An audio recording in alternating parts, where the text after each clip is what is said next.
Jamie Fletcher, a personal trainer from the Midlands, has been running professionally since he was 13. He will be running his first ever London Marathon in April 2014 at the age of 29. He told me about his main reasons for doing so.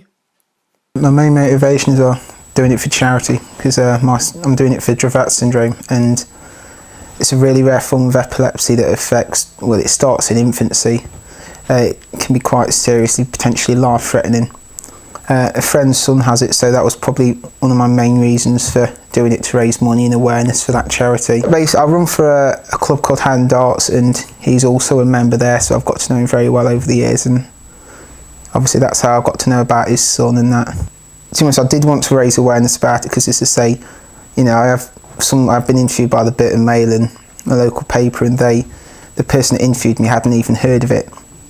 But yeah, it is also about that. They do monitors. Well, my friend got a monitor, and that's you can see how the child's getting on through the night, and if they're at danger of having a fit, or if they're having one, the alarm goes off.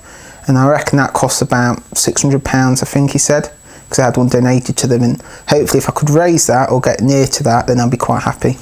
I've probably raised at least about £200 so far, so it's probably a little bit more, so I'm on track, and I've still got a lot of people that I can ask as well.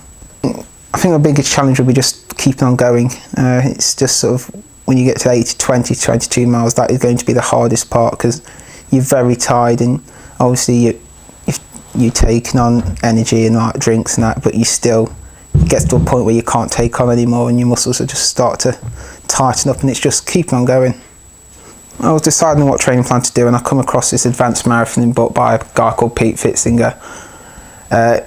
Quite a well-known and respected runner in his own right, and I thought I'd try that because it looked sort of quite good, because it looks at it from a physiological approach.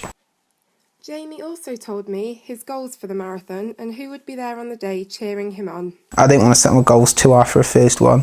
Possibly, I think I could do 2:48, but it all depends on the day. You know, I have had a bit of a setback. I've been injured, so it's put me not where I want to be, but I still think by the time it comes round I'll be in good enough shape. Obviously my parents, obviously my wife Philippa, they'll be obviously just those three there, because it's too much to bring my son there as well, because they're dashing about to get to certain points so they can see me run.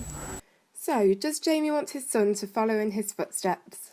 Yeah, it's already looking quite promising. He does belt around the house quite a bit, but fingers crossed that he does follow in my footsteps. I don't want him to be no footballer.